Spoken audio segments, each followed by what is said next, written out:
મહાભારતની શરૂઆત થવા નથી ત્યારે ધૃતરાષ્ટ્ર જે કૌરવના પિતા હતા એને એક બહુ મોટા પંડિતને બોલાવ્યા અને પંડિતને પૂછ્યું કે આ યુદ્ધ કોણ જીતશે. પંડિતે જવાબ આપ્યો બધા જ ગ્રહ દુર્યોધન બાજુ છે. દુર્યોધનના ભાગ્યની અંદર રાજયોગ છે એટલે યુદ્ધ તો જીતશે કોણ? દુર્યોધન.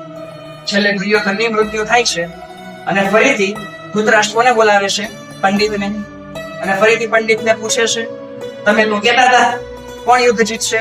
કૌરવ. અને જો પણ પાંડવો યુદ્ધ જીતી ગયા છે. બરાબર. ત્યારે પંડિતજી મસ્ત મજાનો જવાબ આપે છે એમ કે જો બધા જ ગ્રહ કોની પાસે હતા? દુર્યોધન પાસે. જીતવાની પૂરેપૂરી સંભાવના કોની હતી? કૌરવોની. પણ સામેના પક્ષમાં એક એવા માણસ હતા, એક એવા વ્યક્તિ હતા જેની પાસે ગ્રહ ખેડવાની તાકાત હતી. તો ઘણી વાર પ્રશ્ન થતો હોય સર શ્રી કૃષ્ણ એટલે શું? કોણ છે શ્રી કૃષ્ણ? શ્રી કૃષ્ણનું અસ્તિત્વ ક્યાં છે?